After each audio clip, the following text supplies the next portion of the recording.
बच्चे यहाँ पे क्या हो गया कि ये तो हमारा ए वेक्टर है, ए वेक्टर के डायरेक्शन में हमने यूनिट वेक्टर को क्या बोला, ए कैप, और बी वेक्टर के डायरेक्शन में यूनिट वेक्टर को क्या बोला, बी कैप।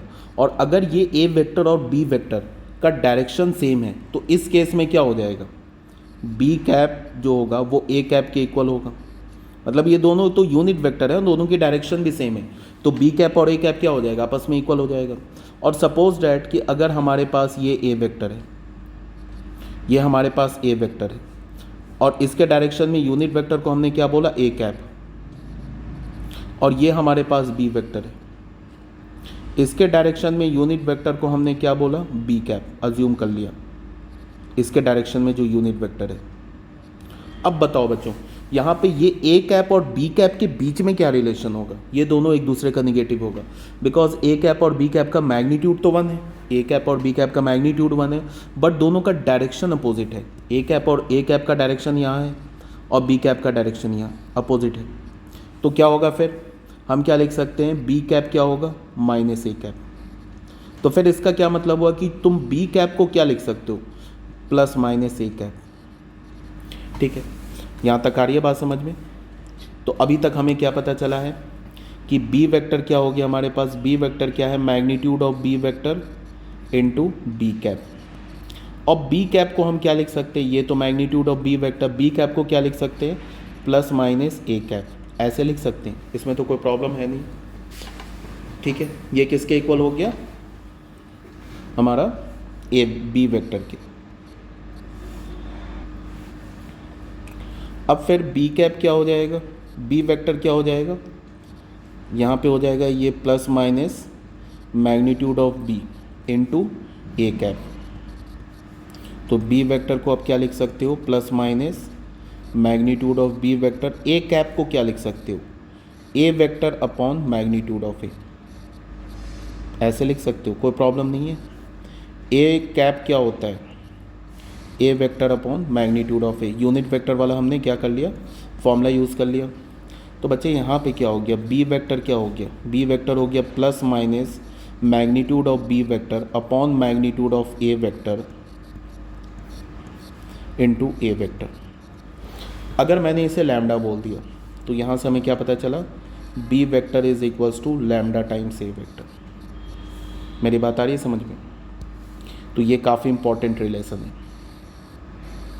ठीक है, अगेन बताओ, ए वेक्टर को क्या लिख सकते हो आप, ए वेक्टर को क्या लिख सकते हो, ए वेक्टर क्या होगा, magnitude of a vector into a cap, ऐसे लिख सकते हो ना। अब यहाँ पे ए कैप क्या होगा, ये होगा plus minus b cap. B cap क्या था हमारा, यहाँ पे देख लो, बी कैप क्या था, प्लस माइनस ए कैप था, तो ए कैप क्या होगा, प्लस माइनस बी कैप। तो यहाँ पे हमारा ए वेक्टर क्या हो गया, मैग्नीट्यूड ऑफ ए कैप की जगह क्या लिख दिया हमने, प्लस माइनस बी कैप लिख दिया। तो ये क्या हो गया हमारा, plus minus magnitude of a into b cap. तो यहाँ पे क्या हो जाएगा, प्लस माइनस बी कैप को क्या लिख सकते हो, plus minus magnitude of a, और बी कैप को क्या लिख सकते हो, magnitude of b vector upon, sorry, b vector upon magnitude of b vector. तो यहाँ से हमें ए वेक्टर क्या मिला, ए वेक्टर मिल गया plus minus magnitude of a vector upon magnitude of b vector into B vector. अगर इसे हमने म्यू बोल दिया तो हमें क्या मिल गया, A vector is equals to mu into B vector. तो बच्चे यहाँ से क्या हमें पता चल रहा है, क्या हमें कॉन्क्लूज़न मिला, क्या निष्कर्ष मिला, क्या पता चला कि अगर कोई भी दुनिया का दो कोलिनियर वेक्टर हो या पैरेलल वेक्टर हो, कोलिनियर वेक्टर हमेशा पैरेलल होगा, पैरेलल वेक्टर हमेशा कोलिनियर होगा। अगर कोई भी दो कोलिनियर वेक्टर हो या तो पैरेलल वेक्टर हो तो उन दोनों की डायरेक्शन या तो सेम हो सकती है, अपोजिट हो सकती है, उससे हमें कोई फ़र्क नहीं है। ठीक है, हमें क्या है, याद रखना है कि किसी भी दो कोलिनियर वेक्टर को तुम इस फॉर्मेट में लिख सकते हो। अगर बी और ए कोलिनियर है तो उसके बीच में एक इक्वलिटी आएगा और एक कांस्टेंट आ जाएगा लैम्डा। क्या आ जाएगा, एक कांस्टेंट लैम्डा आ जाएगा ये।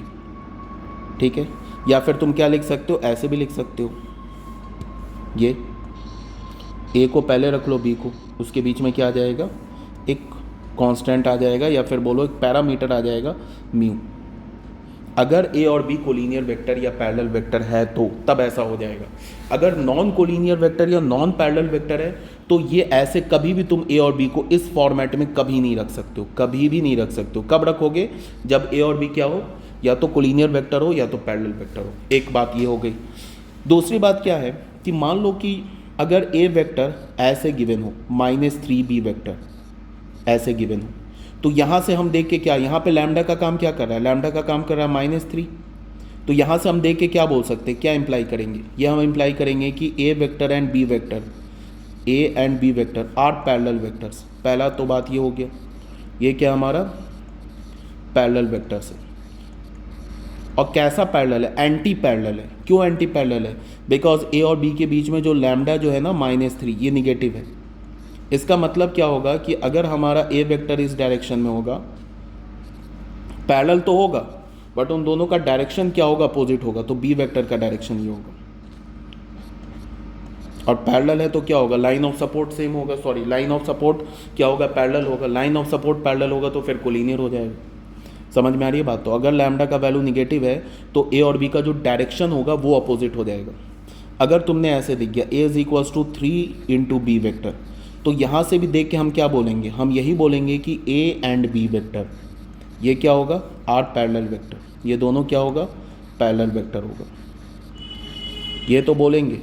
और साथ में यहाँ पे लैम्डा का काम क्या कर रहा है? लैम्डा बोल लो, म्यू बोल लो, कुछ भी बोल लो, 3 ये पॉजिटिव है। इसका मतलब ए और बी वेक्टर पैरेलल तो है ही, कोलिनियर भी है, बट इन दोनों का इस बार डायरेक्शन भी सेम हो गया। ये ए वेक्टर हो जाएगा तो फिर ये बी वेक्टर हो जाएगा।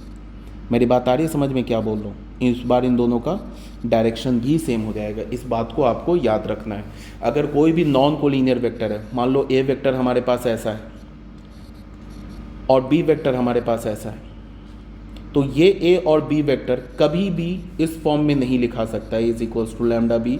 ये कभी भी पॉसिबल नहीं है। या फिर B is equals to mu A, ये कभी भी पॉसिबल नहीं है फॉर नॉन कोलिनियर वेक्टर। और अगर नॉन कोलिनियर वेक्टर है फिर तुम क्या लिखोगे? अगर ऐसे बोल दिया गया कि ए और बी कोलिनियर है तो या तो तुम A is equals to lambda B लिख दो तो भी काम चल जाएगा बी वेक्टर, या B is equals to lambda A तो भी काम चल जाएगा। ठीक है, ये ओवर एक्सप्लेनेशन कर दिया मैंने। यहाँ तक बात क्लियर हो गई होगी। अब इसमें एक थ्योरम, एक दो थ्योरम है जो कि मतलब बहुत ये नहीं है, क्या बोलते हैं, कोई इसमें रॉकेट साइंस नहीं है, बहुत सिंपल थ्योरम है लेकिन काफ़ी इंपॉर्टेंट है। ये कई जगह काम देगा। पहला क्या बोला जा रहा है? 2 non zero vector, 2 non zero vectors, 2 non zero vectors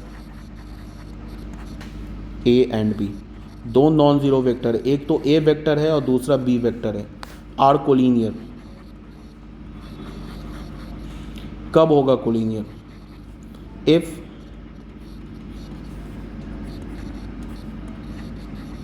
there exist a scalar lambda, if there exist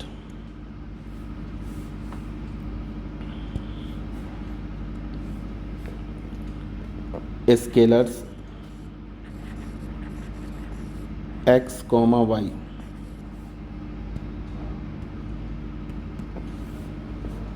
not both zero,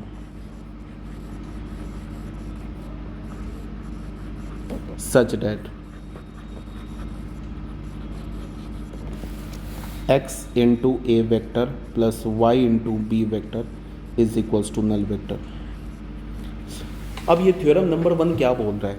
अगर हमारे पास कोई भी 2 नॉन ज़ीरो वेक्टर है, नॉन ज़ीरो वेक्टर बोलने का मतलब क्या है कि जो ए वेक्टर है वो एक नल वेक्टर नहीं है। फिर क्या बोला जा रहा है कि जो बी वेक्टर है वो भी एक नल वेक्टर नहीं है। ए और बी क्या हमारा 2 non zero non collinear vector है।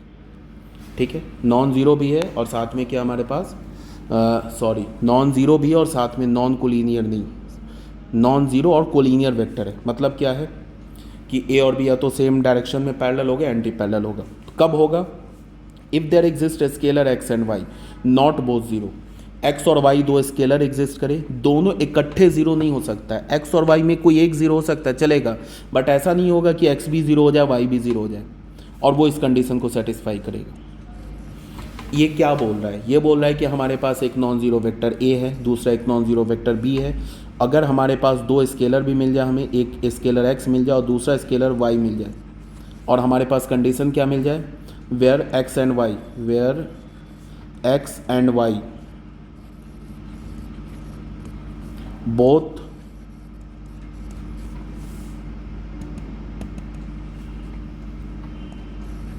Are not both zero. दोनों ज़ीरो नहीं हो सकता, एक ज़ीरो होगा चलेगा, दोनों ज़ीरो नहीं हो सकता है। और अगर ऐसा है तो हमें क्या होगा कि बोल रहा है क्या कि फिर एक्स ए वेक्टर, दो स्केलर एग्जिस्ट कर गया एक्स और वाई, तो फिर एक्स ए वेक्टर और वाई बी वेक्टर, मतलब ए वेक्टर और बी वेक्टर का जो लीनियर कॉम्बिनेशन होगा ना, याद करो लीनियर कॉम्बिनेशन मैंने पढ़ा रखा है, ए वेक्टर और बी वेक्टर का जो लीनियर कॉम्बिनेशन होगा वो हमेशा एक नल वेक्टर होगा। एक बार और, a non zero b non zero, फिर दो स्केलर एग्जिस्ट करेगा, ए नॉन ज़ीरो और बी नॉन ज़ीरो वेक्टर है, साथ में कोलिनियर वेक्टर है, तो फिर दो स्केलर एग्जिस्ट करेगा, ये दोनों स्केलर इकट्ठे ज़ीरो नहीं हो सकता है। और अगर ये, तो फिर क्या होगा, ये लीनियर कॉम्बिनेशन क्या हो जाएगा, एक नल वेक्टर हो जाएगा। कब? जब ए वेक्टर और बी वेक्टर हमारा क्या है, नॉन ज़ीरो कोलिनियर वेक्टर। अब इसको प्रूफ करना बहुत आसान है। ए वेक्टर और बी वेक्टर क्या हमारा कोलिनियर वेक्टर है ना, तो फिर क्या हो जाएगा, A is equals to lambda B vector हो जाएगा। तो यहाँ से क्या हो जाएगा, यहाँ से तुम क्या करो कि ए वेक्टर को लैम्डा बी वेक्टर है ना हमारा, A vector minus lambda B vector कर दो, ये क्या हो जाएगा, एक नल वेक्टर हो जाएगा। तो यहाँ से क्या होगा, इसको हम ऐसे लिख सकते हैं 1 into A vector plus of minus lambda into B vector is equals to null vector, ऐसे लिख सकते हैं। तो यहाँ पे x का काम बच्चे क्या कर रहा है, x का काम 1 कर रहा है, एंड y का काम क्या कर रहा है, माइनस लैम्डा कर रहा है। x का काम क्या कर रहा है 1 और y का काम माइनस लैम्डा कर रहा है। तो हो गया, ये किस फॉर्मेट में आ गया, x A vector plus Y B vector is equals to null vector. समझ में आ रही बात? तो ये प्रूफ हो गया। प्रूफ क्या हुआ कि अगर हमारे पास दो नॉन ज़ीरो कोलिनियर वेक्टर है, दो नॉन ज़ीरो कोलिनियर वेक्टर है, तो ऐसे दो स्केलर्स एग्जिस्ट करेंगे एक्स एंड वाई, और वो दोनों स्केलर साइमल्टेनियसली ज़ीरो नहीं हो सकता। ठीक है, तो क्या होगा फिर, उन दोनों नॉन ज़ीरो कोलिनियर वेक्टर का जो लीनियर कॉम्बिनेशन होगा वो एक नल वेक्टर होगा, ये बोला जा रहा है। इसको हम ऐसे भी कर सकते हैं, कन्वर्सली ऐसे भी प्रूफ कर सकते हैं। कन्वर्सली हमने मान लिया ऐसे कि let a vector and B vector be two non zero vectors, हमने मान लिया such that x A vector plus Y B vector is a null vector for some scalars x and y. बात को सुनना ध्यान से, नॉट बोथ ज़ीरो। अब हम क्या प्रूफ करेंगे, अब हम ये प्रूफ करेंगे कि ए और बी हमारे पास क्या है, दो नॉन ज़ीरो वेक्टर है। ठीक है, ए और बी दो नॉन ज़ीरो वेक्टर है, और वो दोनों जो नॉन ज़ीरो वेक्टर है इस कंडीशन को सेटिस्फाई कर रहा है, मतलब कि उन दोनों नॉन ज़ीरो वेक्टर का जो लीनियर कॉम्बिनेशन है वो एक नल वेक्टर है। और यहाँ पे जो x और y है ये दोनों साइमल्टेनियसली ज़ीरो नहीं हो सकता है। तो हमें अब क्या प्रूफ करना है, हमें प्रूफ करना है कि a वेक्टर और जो b वेक्टर है ये दोनों कोलिनियर वेक्टर है। तो कैसे प्रूफ करेंगे, बहुत आसान है। मान लिया कि हमने मान लिया कि let x is not equals to zero, दोनों साइमल्टेनियसली ज़ीरो नहीं हो सकता, तो हमने मान लिया कि x ज़ीरो के इक्वल नहीं है। तो फिर हमारे पास क्या गिवन है, x A vector plus Y B vector is equals to null vector. तो यहाँ से हमने क्या किया, एक्स ए वेक्टर को क्या लिख दिया, माइनस वाई बी वेक्टर लिख दिया। तो फिर यहाँ से हमें क्या मिल गया, ए हमारा क्या है, सॉरी एक्स हमारा क्या है, नॉन ज़ीरो, तो फिर एक्स से दोनों साइड डिवाइड कर सकते हैं। तो ये क्या हो जाएगा, minus y upon x into B vector. बच्चे ये लैम्डा का काम करेगा। तो यहाँ से हमें क्या पता चल गया, A vector is equals to lambda B vector. This imply क्या होगा, A and B are collinear vector. A and B क्या हो गया, आर कोलिनियर वेक्टर्स। ए और बी क्या हो गया हमारा, कोलिनियर वेक्टर्स हो गया। समझ में आ रही है बात? सेम लाइन पे हम अगर मान लेते हैं कि y is not equals to zero, अगर हमने मान लिया कि y is not equals to 0, तो यहाँ पे क्या होगा, एक्स ए vector plus Y B vector हमारे पास क्या गिवन है, नल वेक्टर है। और हमें क्या प्रूव करना है कि ए वेक्टर और बी वेक्टर कोलिनियर वेक्टर है। तो उसके लिए हमने क्या किया, हमने वाई बी वेक्टर को यहाँ रखा, एक्स माइनस एक्स ए वेक्टर यहाँ पे ला दिया, फिर वाई से डिवाइड कर दिया, वाई को हमने नॉन ज़ीरो माना है ना, तो बी वेक्टर क्या हो जाएगा, minus X upon Y into ए वेक्टर। ये हमारा फिर लैम्डा की तरह काम करेगा। तो क्या हमें पता चल गया, b vector is equals to lambda times a vector. तो कहने का ये मतलब है कि अगर हमारे पास ए वेक्टर है और बी वेक्टर है और ये दोनों वेक्टर हमारा, एक तो कंडीशन क्या है, नॉन ज़ीरो होगा पहला कंडीशन, दूसरा कंडीशन क्या होगा, कोलिनियर होगा, कोलिनियर होगा। तो फिर क्या बोल रहा है कि फिर x और y ये दो स्केलर्स एग्जिस्ट करेंगे such that both are not zero. एक ज़ीरो हो सकता है, दोनों ज़ीरो नहीं हो सकता है, साइमल्टेनियसली, साइमल्टेनियसली दोनों ज़ीरो नहीं हो सकता है। ये एग्जिस्ट करेगा और क्या हो जाएगा, ए और बी का जो लीनियर कॉम्बिनेशन है, मतलब x इंटू ए vector plus Y into B vector, ये क्या होगा, नल वेक्टर। यही कह रहा है इस थ्योरम नंबर 1 में। समझ में आ गई होगी बात। अब दूसरा क्या बोल रहा है, थ्योरम नंबर 2 देख लो। थ्योरम नंबर 2, थ्योरम 2 में क्या बोल रहा है, थ्योरम 2 में बोल रहा है कि if A vector B vector are any two non zero non collinear vector,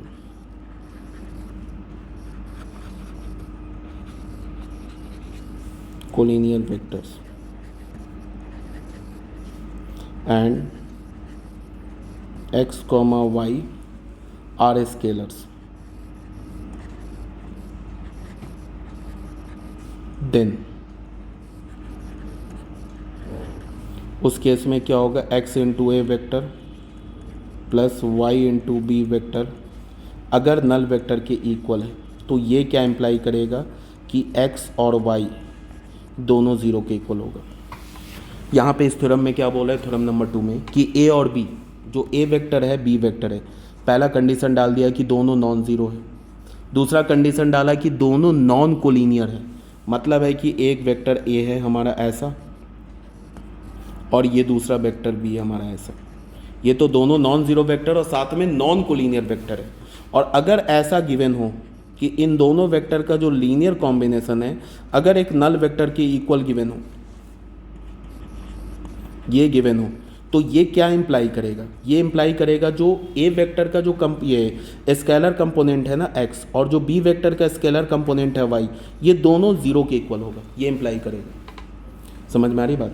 अब प्रूफ वगैरह से कोई ज़रूरत नहीं है, बट चलो एक बार देख लेते हैं प्रूफ में क्या है। हमने मान लिया, इफ़ पॉसिबल मान लिया हमने, हम लोग इसको कॉन्ट्राडिक्शन से प्रूफ करेंगे। यहाँ पे क्या बोल रहा है कि x भी ज़ीरो होगा और y भी ज़ीरो होगा।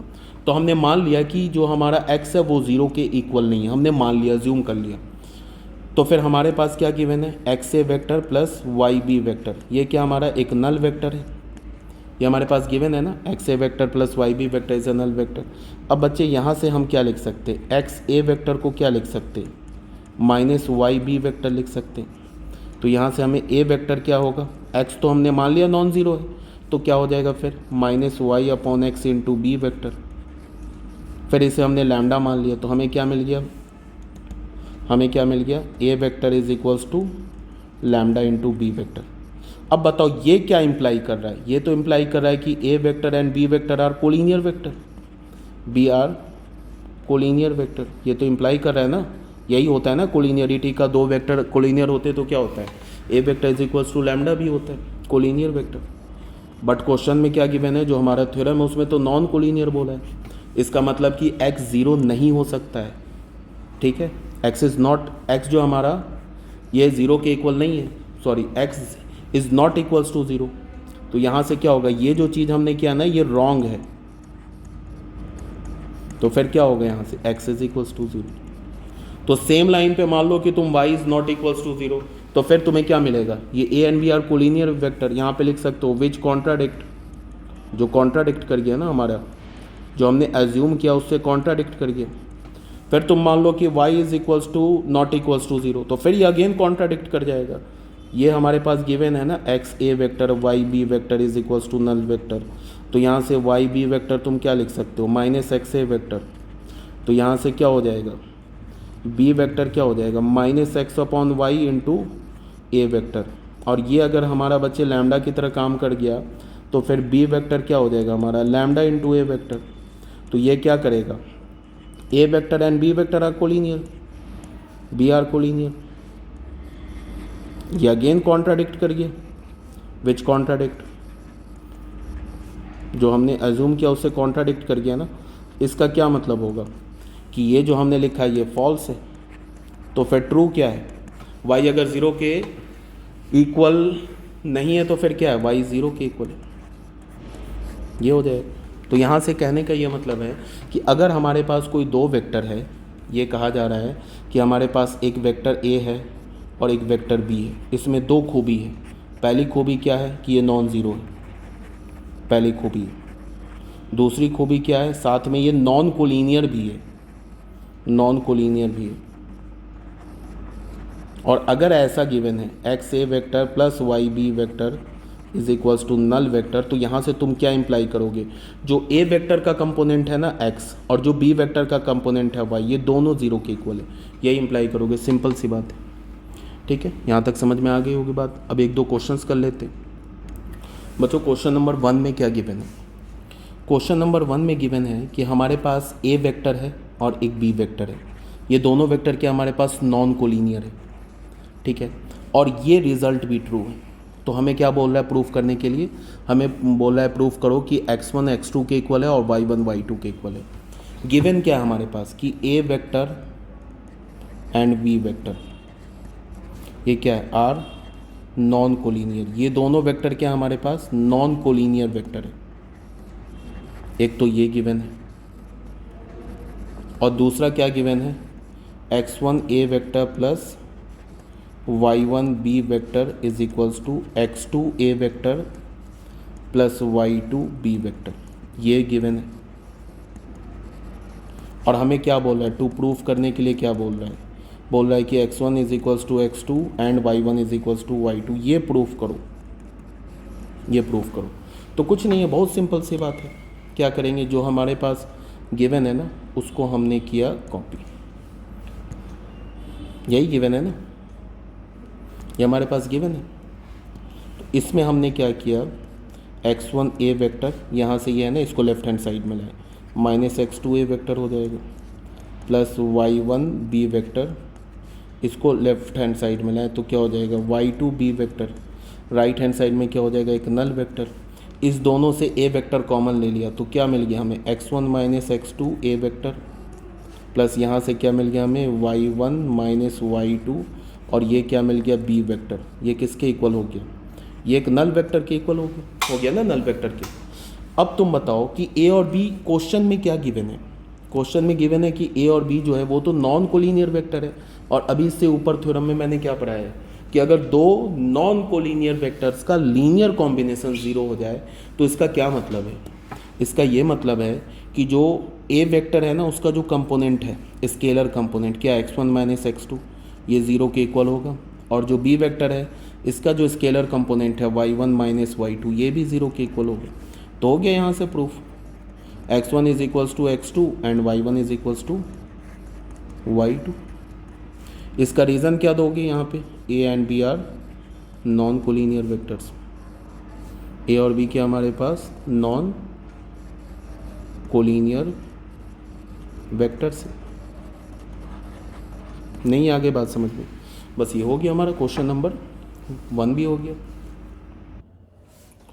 बच्चों आ जाओ क्वेश्चन नंबर 2 में। क्वेश्चन नंबर 2 में क्या बोल रहा है, क्वेश्चन नंबर 2 में बोल रहा है कि हमारे पास इफ़ a एंड b, एक वेक्टर a दे रखा है और एक b वेक्टर दे रखा है, ये दोनों वेक्टर क्या है नॉन कोलिनियर वेक्टर है, ठीक है, नॉन कोलिनियर वेक्टर है। तो क्या बोला है find the value of x, एक x का ऐसा वैल्यू फाइंड आउट करो फॉर विच द वेक्टर, ये जो अल्फा वेक्टर है ना यहाँ पे ये जो अल्फा वेक्टर है और ये जो बीटा वेक्टर है ये क्या बन जाए, कोलिनियर बन जाए। गिवन क्या है, एक वेक्टर ए है जो कि हमारा क्या है ए, और एक वेक्टर बी जो कि हमारा नॉन कोलिनियर है, ये क्वेश्चन में गिवन है। तो फिर बोल रहा है कि हमें find the value of x, x का एक ऐसा वैल्यू फाइंड आउट करो सच डैट ये जो अल्फा वेक्टर है, ये जो बीटा वेक्टर है, ये कोलिनियर बन जाए। समझ में आ रही है बात? तो बहुत आसान है। क्या करेंगे हम, अगर ए क्या बोल रहा हूँ, ए वेक्टर और बी वेक्टर तो नॉन कोलिनियर है, तो बोल रहा है कि अल्फा और बीटा क्या बन जाए, कोलिनियर बन जाए। तो हमने क्या कर लिया कि अल्फा और बीटा कोलिनियर बन जाए, तो फिर क्या होगा, alpha is equals to lambda B के फॉर्मेट में आएगा। अल्फा किसके इक्वल होगा, लैम्डा बी के फॉर्मेट में आएगा। तो अल्फा वेक्टर क्या हमारा, एक्स माइनस टू इंटू ए वेक्टर प्लस बी वेक्टर, ये तो अल्फा वेक्टर लिखा इज इक्वल्स टू लैम्डा, और बी वेक्टर क्या हमारा 3 प्लस 2x इंटू ए वेक्टर माइनस 2b वेक्टर, ये हमारा क्या हो गया, बीटा वेक्टर। ये हमने यहाँ पे क्या लिखा, ये अल्फा वेक्टर लिखा, और ये क्या लिखा हमने, बीटा वेक्टर लिखा। बोल रहे हैं ना कि हमें एक्स का वैल्यू फाइंड आउट करो कि अल्फा और बीटा क्या बन जाए, कोलिनियर बन जाए। तो कुछ नहीं है, ये क्या हो गया हमारे पास, एक्स माइनस टू इंटू ए वेक्टर प्लस बी वेक्टर, ये लैम्डा क्या होगा, इससे भी मल्टीप्लाई होगा, और ये लैम्डा क्या होगा, माइनस टू से भी मल्टीप्लाई होगा। तो हमें क्या मिलेगा, लैम्डा 3 प्लस 2x इंटू ए vector minus 2 lambda into B vector, ऐसे मिल गया ना। अब इन दोनों टर्म्स को ना, इसको और इसको लेफ्ट हैंड साइड में लाओ, तो ये क्या होगा, एक्स माइनस टू इंटू ए वेक्टर, ये क्या होगा, minus lambda 3 plus 2x into ए वेक्टर प्लस बी वेक्टर, इसको भी ले आओ लेफ्ट हैंड साइड में, तो क्या होगा 2 lambda into B vector. Right hand side में क्या हो जाएगा, नल वेक्टर। इस दोनों से ए वेक्टर कॉमन ले लो, इस दोनों से बी वेक्टर कॉमन ले लो, तो क्या हो जाएगा, यहाँ पे हो जाएगा x minus to minus lambda और 3 प्लस 2x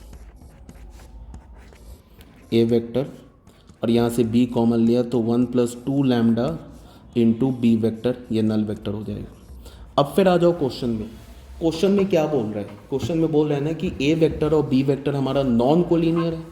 तो यहाँ पे ये क्या गिवन है, ये इक्वेशन को देखो ध्यान से, ए और बी का लीनियर कॉम्बिनेशन का सम जो है, सॉरी ए और बी वेक्टर का जो लीनियर कॉम्बिनेशन है वो क्या है, एक नल वेक्टर के इक्वल है, और ए और बी क्या हमारा नॉन कोलिनियर है। तो ए और बी नॉन कोलिनियर भी है, और इन दोनों का जो लीनियर कॉम्बिनेशन है वो एक नल बी वेक्टर है। तो ये कब पॉसिबल है, जब ए के साथ जो कंपोनेंट लिखा हुआ है स्केलर कंपोनेंट, और बी के साथ जो स्केलर कंपोनेंट लिखा है ये क्या हो जाए, जीरो के इक्वल हो जाए। स्केलर कंपोनेंट बोलने का मतलब ए वेक्टर के साथ जो कांस्टेंट या पैरामीटर या तुम बोल लो वो मल्टीप्लाई है, बी के साथ जो कांस्टेंट या पैरामीटर मल्टीप्लाई है वो किसके इक्वल होना चाहिए, जीरो के। तो यहाँ से हमने क्या बोल दिया, x minus to minus lambda 3 plus 2x, ये किसके इक्वल होना चाहिए, ज़ीरो के इक्वल होना चाहिए। एंड यहाँ क्या होना चाहिए, 1 प्लस 2 लैम्डा भी ज़ीरो के इक्वल होना चाहिए। तो यहाँ से तो हमें लैम्डा की वैल्यू मिल गई -1/2। फिर यहाँ पे हमने क्या किया, x minus to minus lambda की वैल्यू भी डाल दिया -1/2, और क्या हो गया 3 plus 2x is equals to 0। तो हमें क्या मिला, x माइनस टू, ये माइनस क्या हो जाएगा, प्लस हो जाएगा 1/2, और ये क्या हो जाएगा 3 plus 2x is equals to 0। इस इक्वेशन को सॉल्व करके x की वैल्यू निकाल लो, x minus two plus 3/2 plus x is equals to 0। तो यहाँ से हमें क्या मिल गया, 2x is equals to 2 minus 3/2, तो 4 माइनस 3 1/2। तो यहाँ से हमें 2x का वैल्यू क्या मिला, हमें 1/2। तो यहाँ से हमें x की वैल्यू क्या मिली, 1/4। समझ में आ रही है बात, x की वैल्यू हमें क्या मिली, 1/4। तो कहने का मतलब ये है x की वैल्यू 1/4 मिली या -1/4। ठीक है बच्चे, ये हमारा आंसर हो गया, 1/4 ही है। ठीक है, ये हमारा आंसर हो गया। कहने का क्या मतलब है, ये क्वेश्चन समझ में आया। क्वेश्चन में कंसेप्ट क्या यूज़ कर रहे हैं, कंसेप्ट हम सिर्फ एक ही यूज़ कर रहे हैं अभी तक क्वेश्चन में, कि अगर ए वेक्टर और बी वेक्टर ये दोनों वेक्टर अगर नॉन ज़ीरो है, नॉन ज़ीरो वेक्टर है, और साथ में ये नॉन कोलिनियर भी है, नॉन कोलिनियर है, तो फिर क्या होगा, और ये गिवन है एक्स ए vector plus Y B vector, मतलब ए वेक्टर और बी वेक्टर का लीनियर कॉम्बिनेशन एक नल वेक्टर है। तो ये क्या इम्प्लाई करेगा, ये इम्प्लाई करेगा कि x is equals to Y is equals to zero. एक तो ये बात हो गई। दूसरा बात क्या है कि ए वेक्टर और बी वेक्टर अगर ये हमारा नॉन ज़ीरो वेक्टर है, नॉन ज़ीरो वेक्टर है, साथ में ये कोलिनियर वेक्टर भी है, नॉन ज़ीरो भी है और कोलिनियर वेक्टर है, तो एक स्केलर x एग्जिस्ट करेगा, एक स्केलर y एग्जिस्ट करेगा, और ये जो दोनों हैं both can not be zero simultaneously, both can not be zero simultaneously, दोनों इकट्ठे ज़ीरो नहीं हो सकता। सच डैट ए वेक्टर और बी वेक्टर का जो लीनियर कॉम्बिनेशन होगा ना, वो एक नल वेक्टर होगा। ये हो गया हमारा कॉन्सेप्ट नंबर 1 और ये हो गया हमारा कॉन्सेप्ट नंबर 2। इसी को हम अभी तक क्या कर रहे हैं, क्वेश्चन में यूज़ कर रहे हैं। नेक्स्ट वीडियो में हम लोग क्या करेंगे, कुछ क्वेश्चन और सॉल्व करेंगे, फिर नेक्स्ट कॉन्सेप्ट पे आएंगे। Okay, thank you very much.